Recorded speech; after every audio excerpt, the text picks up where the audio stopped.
8 tempatnya. Sampah malam-malam tuh Pas CCTV-nya kan pasti nggak pernah. nggak pernah, soalnya kan ada bak sendiri kan itu. Berada timbal produksi. Untuk tugas ini. Termobil.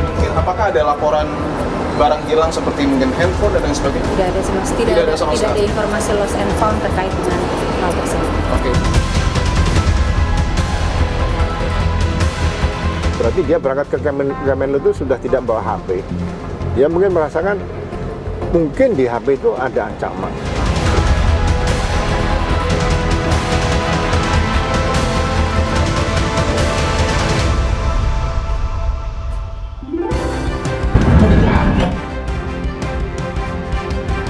Masih sampai Indonesia Malam, saudara, meski Polda Metro Jaya telah menyatakan tidak ditemukan adanya tindak pidana dalam kasus kematian diplomat Arya Daru Pangayunan, namun kasus ini masih menyisakan banyak pertanyaan. Penelusuran jurnalis Kompas TV dalam program Dipo Investigasi berhasil mengungkap beberapa kejanggalan dalam kasus kematian diplomat Arya Daru. Kita akan ulas beberapa temuan kejanggalan tersebut bersama Kabareskrim Polri 2008-2009 Komjen Purnawirawan Susno Duaji. Selamat malam Pak Susno.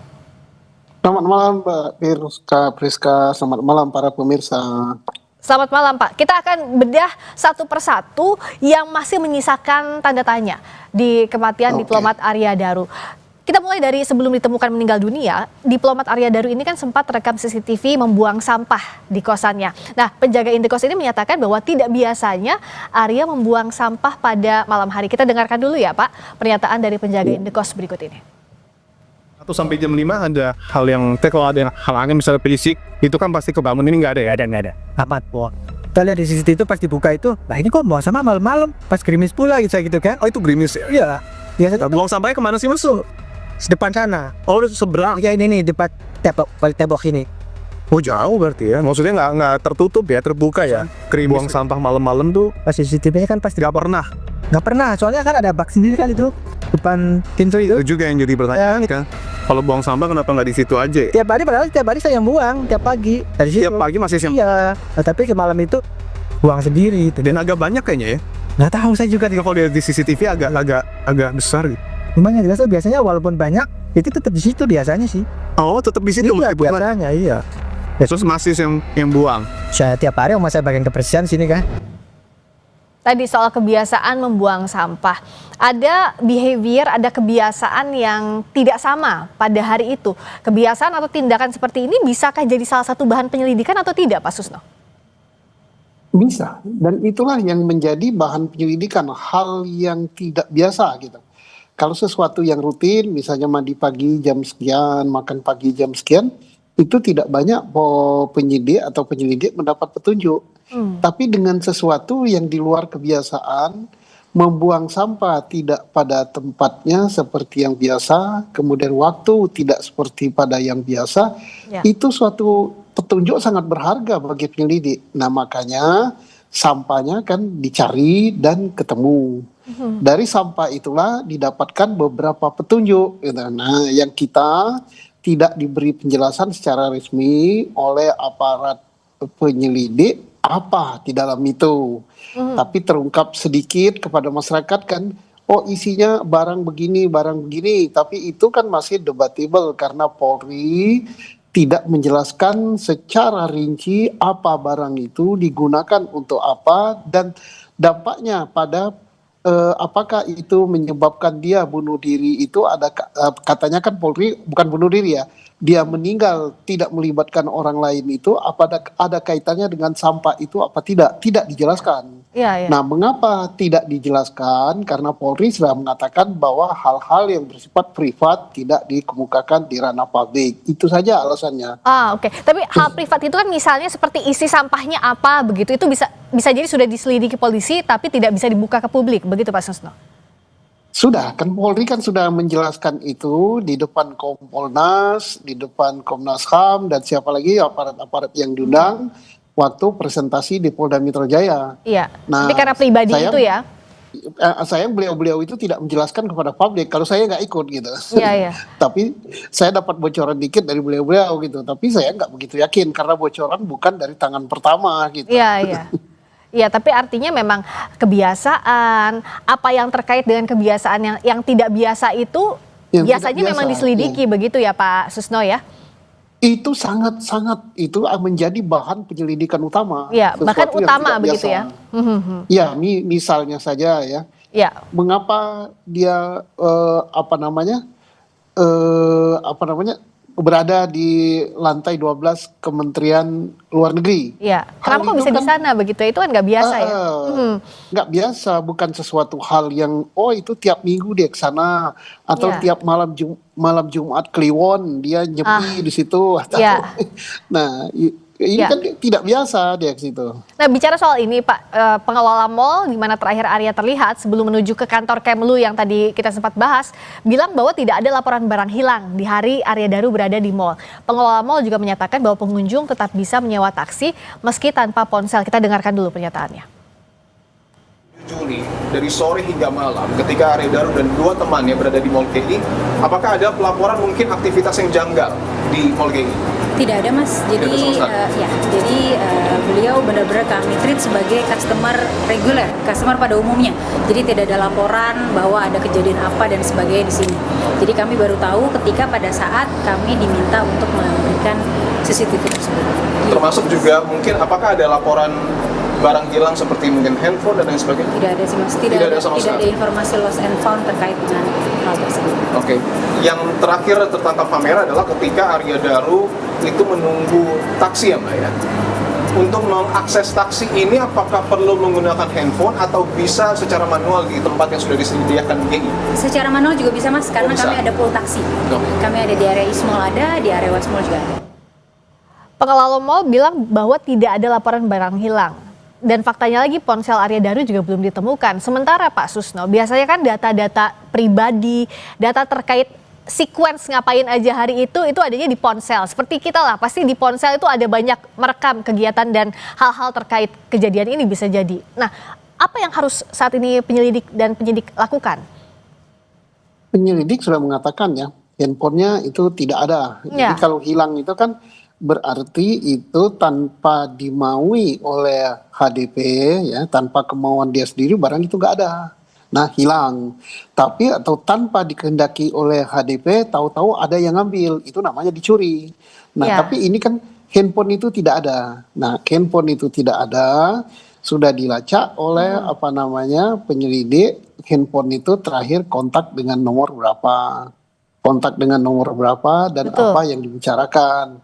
Iya. Dan itu juga bisa digunakan sebagai petunjuk oleh penyelidik mengapa handphone itu sampai tidak ada. Nah, tidak adanya itu hilang apa dihilangkan gitu. Nah, iya. Nah, Hmm. hilang Itu atau petunjuk, dihilangkan itu kan Iya. hilang dan hilangkan itu kan dua hal yang berbeda. Dihilangkan berarti Iya. ada intensi sengaja dari dirinya sendiri atau bahkan Iya. orang lain terkait. Nah, bagaimana untuk digali ini, perlukah digali lagi lebih dalam meskipun polisi bilang bahwa belum ditemukan unsur pidana, tapi apakah tetap harus didalami Pak Susno?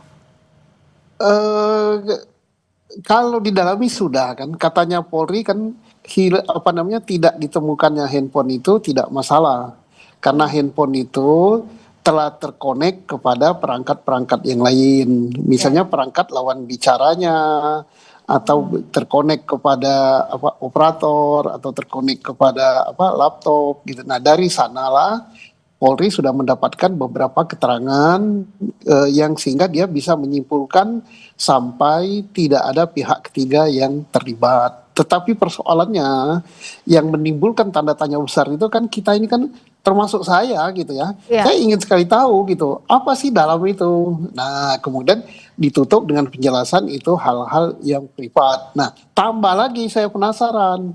Karena saya kan tidak punya jabatan lagi di Polri. Iya, iya.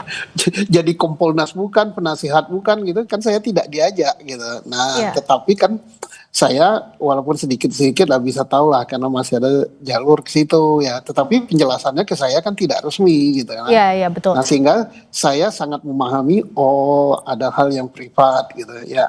Iya. Jadi artinya ada hal yang privat. Ini saya mau jelaskan lagi, mau tanyakan lagi ke Pak Susno. Memang tidak semua hal bisa dibuka oleh polisi ke publik. Meskipun itu dalam hal misalnya pernyataan terkait dengan satu kasus tertentu. Memang itu lumrah dilakukan. Pertanyaan awamnya demikian. Ya, terutama untuk kasus-kasus yang akan merugikan dignity ya. Dignity artinya harga diri ya. Harga diri dari keluarga itu. Terkecuali ya kalau memang keluarganya bilang, ya udah silakan dengan gamblang buka aja ke publik gitu, kan lain ya. Tapi kan apakah ada itu, dan saya yakin ya bahwa satu hari sebelum press release itu kan sudah ada keterangan kepada beberapa pejabat termasuk pada Kompolnas itu presentasi oleh penyidik Polda Metro di internal ya, internal tapi mengundang pihak luar yang berkepentingan gitu ya. Nah, setelah itu konon kabarnya ya entah benar atau enggak, saya tahu bahwa pihak keluarga pun diberitahu tapi terpisah dengan acara presentasi itu. Diberitahu masalahnya apa gitu. Nah, masih bicara soal kejanggalan yang masih jadi tanda tanya Pak Susno, Wakapolri periode 2013-2014 Komjen Purnawirawan Ugroseno melihat ada kejanggalan saat Arya Daru almarhum ini kembali ke kantor Kemlu. Pak Ugro bilang bahwa menduga Arya ke Kemlu ini tanpa membawa ponselnya dan curiga ada ancaman di ponsel Arya. Kita dengarkan dulu pernyataannya. Arya Daru sudah selesai berbelanja di Mall Grand Indonesia dan itu sekitar pukul 9 malam. Ada informasi bahwa ketika sudah masuk taksi 5 menit kemudian almarhum memutuskan untuk menuju ke kantor Kementerian Luar Negeri. Ada kejanggalan di situ? Agak curiga sedikit lah, ya kan? Berarti dia berangkat ke Kemenlu itu sudah tidak bawa HP. Dia mungkin merasakan mungkin di HP itu ada ancaman. Lihat rekaman CCTV di rooftop ya, di atas ya. Mungkin dia lihat bawah dan sebagainya. Ya kita bisa menganalisa kemungkinan dia merasa tidak aman atau tidak nyaman. Dia hanya ngetes, masih ada nggak yang membutuhkan dia. Nah, bagaimana kalau dari Pak Susno soal sequence yang diduga kejanggalan ini? Bagus ya, analisanya bagus kayak. Jadi ada ancaman. Nah, ancaman itu kan bisa macam-macam ya. Bisa ancaman dari orang-orang yang sangat dekat dengan dia, bisa ancaman dari orang tertentu gitu ya, ngancam. Pokoknya kalau kamu begini-begini, saya akan begini kan. Ancaman kan macam-macam kan. Akan dibuka rahasia itu ancaman, atau akan dibukakan sesuatu yang terkait dengan masalah-masalah pribadinya, itu ancaman juga. Karena ancaman itu tidak harus selalu menyakiti tubuh, tidak harus selalu itu berkaitan dengan jiwa kan. Bahkan ancaman terhadap membuka rahasia pribadi itu jauh lebih menyakitkan daripada ancaman akan dibunuh gitu ya. Dan bisa iya, misalnya kamu kalau tidak begini atau kamu kalau tetap melakukan hal itu gini nih, kamu akan saya buka rahasianya. Itu ancaman, dan ancaman itu sangat berat, ancaman yang begitu. Iya, dan kalau ada ancaman bisakah dikatakan masih ada kemungkinan tindak pidana atau tidak serta-merta, Pak Susno?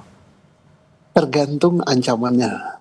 Kalau ancamannya itu kamu akan saya bunuh gitu kan, tapi kan pembunuhan itu kan tidak terjadi kan, tidak terjadi. Kemudian ada dalam teori KUHP sampai sebatas mana ancaman itu dia sudah menjadi percobaan gitu, terhadap sesuatu perbuatan pidana. Kalau di sini kan kita penyelidik belum menemukan, bukan tidak menemukan, belum menemukan. Ya betul. Nah, ya, tetapi kalau keluarga atau pihak-pihak tertentu menemukan hal itu, penyelidik dengan sangat senang hati, sangat terbuka, ya dibuka. Gitu. Nah, tadi menarik soal ini terakhir, belum ditemukan adanya unsur pidana. Artinya jika ditemukan, maka kasus bisa dilanjutkan.